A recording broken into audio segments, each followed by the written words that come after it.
Good morning, everyone. I hope everyone is well and enjoying the short week. Sorry, no video this morning with the introduction, so straight into me. I think our IT went into holiday mode as well, so short week means there could be some complications. But anyway, we're still coming live to you. Welcome to Wealth Coffee Chats. My name is Alex. I'm a senior financial advisor and also part of the Six Star team. So Thursdays are now sort of becoming my time slot here. So hopefully I can bring you some insights and give you something to think about into the weekend. So drop any messages in the chat box, and if you have any questions, let me know as well. So great. So let's get into it. So the last couple of weeks, I've been coming to you guys with a few updates around what's been happening around tariffs.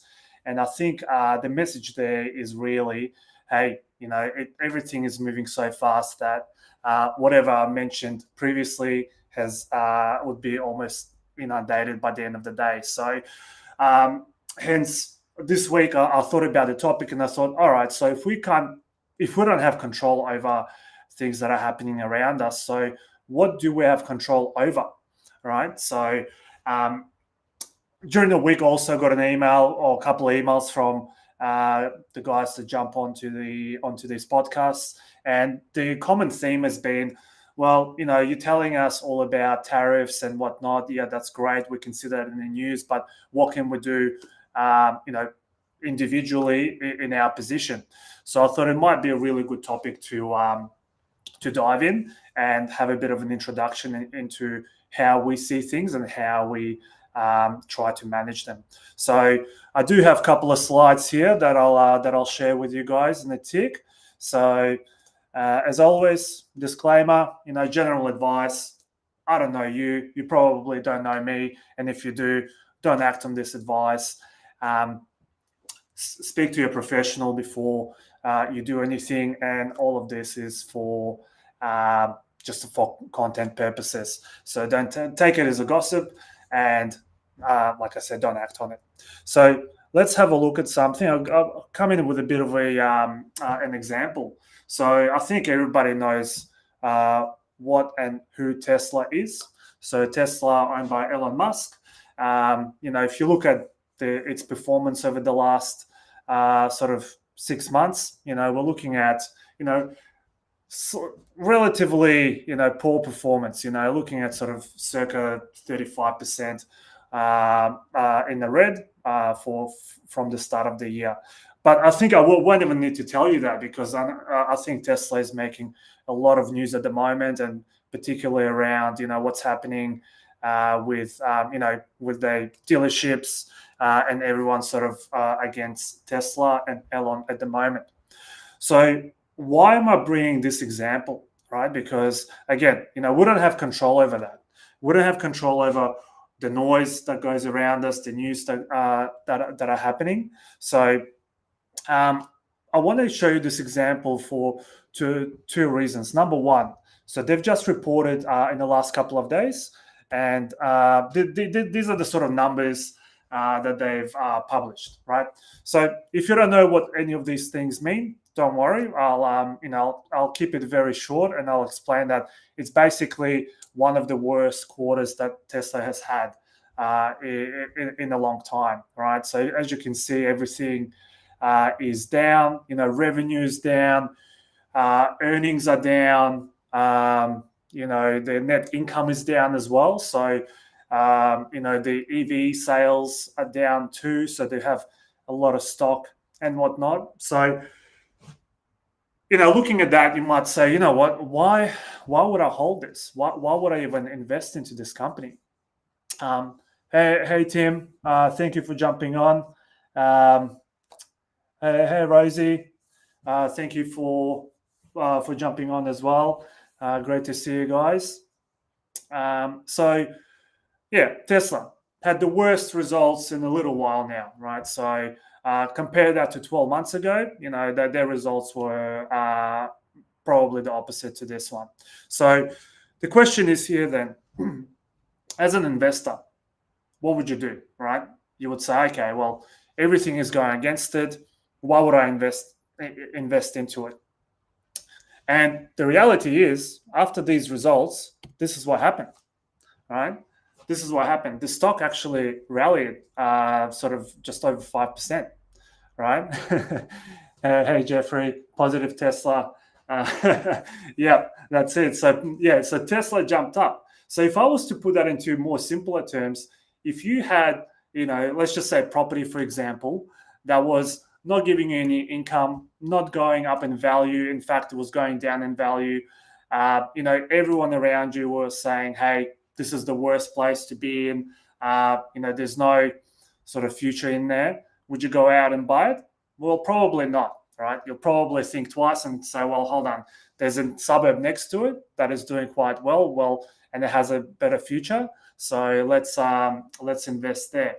But that's not how the market thinks, right? So this is why I'm saying, where can we take control? Well, we can't take control based on the news, right? So this is purely news-based activity from something like Tesla, right? Again, Tesla is just an example, but this happens quite frequently when you look at an investment market. Some things just don't make any rational sense as to why things are moving the way they're moving. So coming back to control, right? So what do we do in this instance when things are negative, but the opposite thing is happening and we don't have an explanation to it? Well, I've mentioned this a couple of times in a few of the podcasts, and it all comes back down to this simple overview of your asset allocation, right? So if you only had Tesla and you held that for the last, say several years, well, you would have been riding the roller coaster during that period of time. So then, some years you would have really good returns, some years you would have completely dismal returns on the back of it. So unless you've got that risk appetite where you can say, yep, sure, let me, ride that wave, then that's fine. But I'll tell you what, I've dealt with thousands of clients now over the last 15 years. And I'll tell you what, whenever there's things that are happening in the market like they are currently, well, you'll see that, there'll be quick jumping on the phone and asking questions. Oh, what do we do now? The investments are down. So what I typically say there is, all right, well, let's come back to your strategy. And I mentioned that in the past, but that strategy is all around your asset allocation. So just to give you an idea, right? So what is asset allocation? It's just a bunch of different asset classes bunched up together, from which we then put together a portfolio of investments. So, well, what does that include? Well, number one, cash, right? So super safe. You can hide it under the pillow if you want to, but typically, it's there for liquidity and stability, right? So therefore, if you look at the risk factor, it's very low, and the reason why it's low and not like there's no risk is because there is what is called a silent dilution of that cash position, which is called inflation. So we'll get into that in the future episodes. And then what do you do with that cash? Well, you can put it into term deposit, right? And what would the return would be? A couple of percent. So the returns are relatively low. Typically speaking, as an investor, you're probably looking at something like double digits, or at least you're wanting that sort of return. So what do you do with that cash then? Well, if you don't like those sort of returns, then you can go and look at things that are next level up, which we call fixed interest. And these things, again, term deposit, so low risk, low return. You can go another layer up within that asset class and go into something like bonds.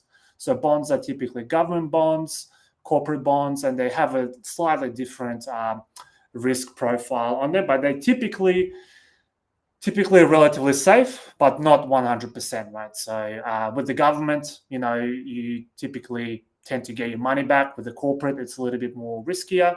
So For example, if you invest into, say, a corporate bond with BHP, right, and then BHP doesn't exist in the next 5 years, and your bond was for 10 years, well, you're not going to get your capital back.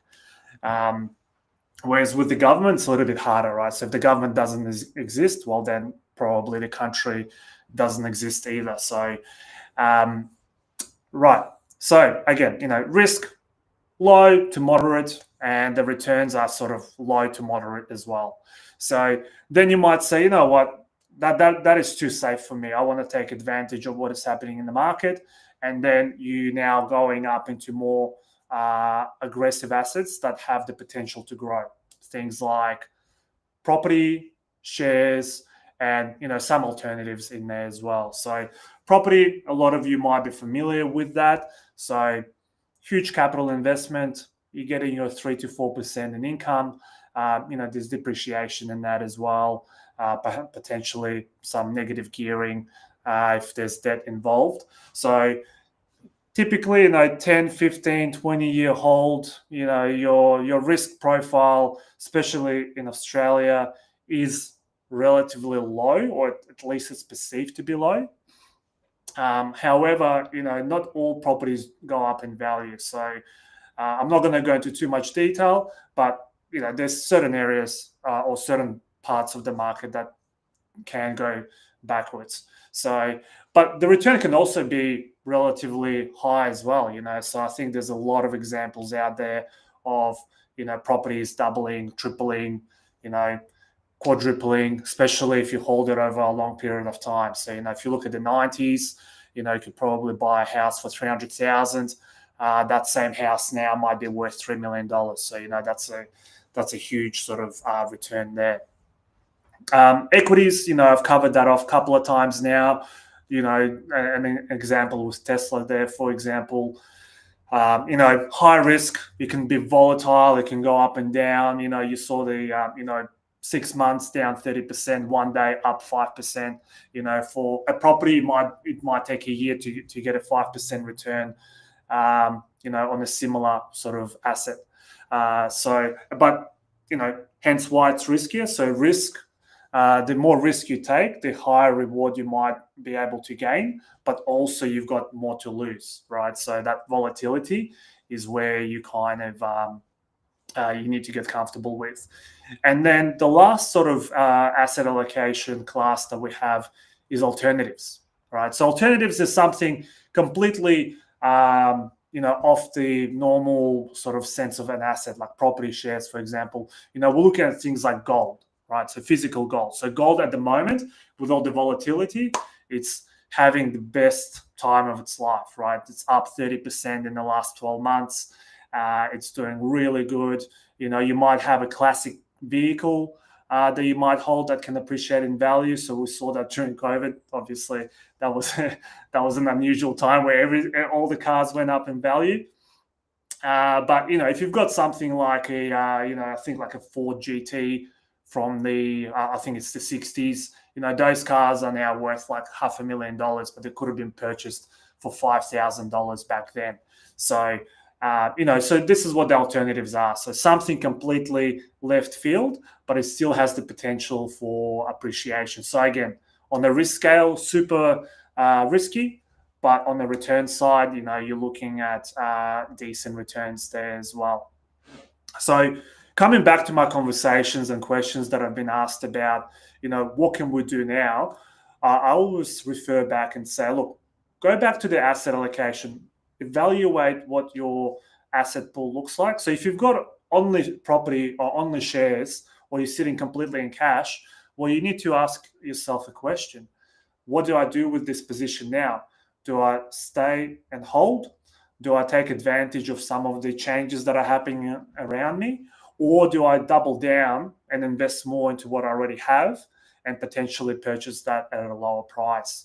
So this here should almost be like a blueprint for a lot of investors when it comes to investing, right? So we might have an investor who only wants to invest in alternatives, right? And that's great because, these are assets that can do super, super well and outperform all of your sort of standard asset classes like property and shares, but they can also tank and be worth zero, right? So again, high risk, high return, low risk, low return.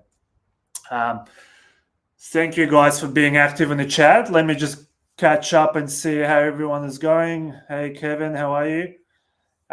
Good to see you coming from the US. Awesome. So Tim is saying this is why the financial planners are pushing for diversification asset classes. Yeah, mate, absolutely. Like from our perspective, unless you have a specific investment style, right? So, for example, if we have a client who's coming in with the property and that's all they want to do, right? One of our objectives is educate the client on the risk of single asset, right? So ultimately, properties, they're great, they've done really well, but I always go back to, all right, well, what if you needed to convert that into cash today? How would you do that? I haven't seen the property sell in one day before, but I'm sure it happened, and it must be, a unique property. So, from those perspectives, we have to talk about it, but we always come back to what the client wants. So, if the client wants to have only property, only shares, only defensive side, then we try to work with that as well. The other thing is, it also depends on where you are in your investment journey, right? So if you're just starting out, you can probably take all the risks that you can, and if you fail, you've got time to recover.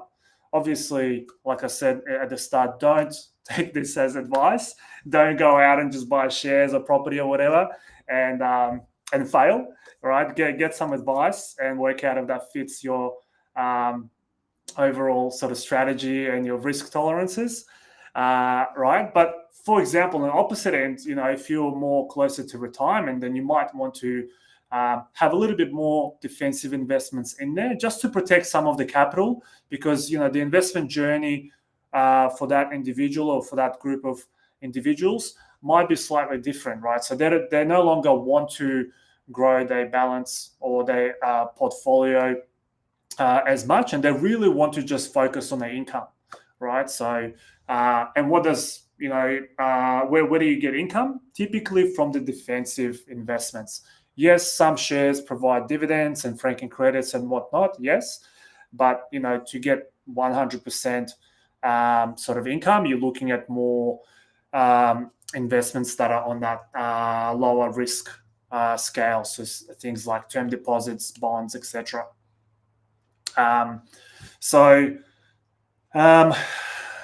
Let me just have a look at if I've covered off on that question. Yep.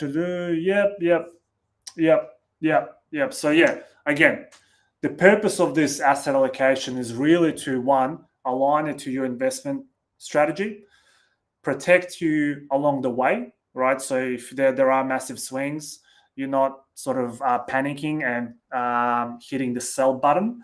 You actually have got control over your situation, and you understand that, hey, yes, there's a dip in the market. I'm only a couple of years into my, say, 20-year investment journey. What does that mean? So if you go back a couple of episodes, I've shown you what long-term investment returns have been with the Aussie and international shares. And typically it's been on an upward trend. So you need to kind of analyze that and work out, am I comfortable with that level of volatility? If not, then you should be steering towards more defensive assets. So look, guys, I just wanted to give you a bit of an insight into the example with Tesla, where things kind of dislocate and there's no sort of reason why Tesla is being bought up, right, based on their numbers, and there's no clear guidance that they will be doing anything better in the next 12 months. So when I say 12 months, basically until the next time they report. But again, this is the nature of the market. Some things just don't make sense and they're irrational and they just happen. So hence why I've mentioned previously that, it's always better to be in the market than try to time to go and invest, right? So there's some individuals that might say, hey, I'm going to wait until the market drops before I invest. Well, that's good. You can do that. But when does that happen? Yeah, it's happening right now. So are you investing now? Has the drop been significant enough for you to do that? So all of these things, right, you need to have them prepared, ready to go for when you want to execute on your strategy. So if you don't have the strategy, you're just going to have impulse actions that may or may not necessarily result in a good outcome. So I guess the plan from here is over the next couple of weeks, kind of go through a little bit in more detail around those asset classes, and perhaps, talk about some pros and cons within them and how you can apply that into your strategy perhaps, and learn a little bit more about it. So I think it's a short one today. Keep it relatively light before another sort of long weekend. So I think a lot of people have tomorrow off. So I hope you all enjoy your weekend. Thank you for tuning in. And just a quick reminder that the Property Summit is on the 13th and to 15th of June in the sunny Gold Coast. So make sure that you get to that event if you can. I'll post a link to that in the chat after this, and we may or may not be able to play the video. So if we can't play it now, then it will be posted in the chat as well, and you can go into it later and just have a look what the previous event looked like, which was super, super awesome. And I'm sure that this year will be even better. So once again, guys, enjoy your long weekend, second one in a row, and we'll see you next week. See you later.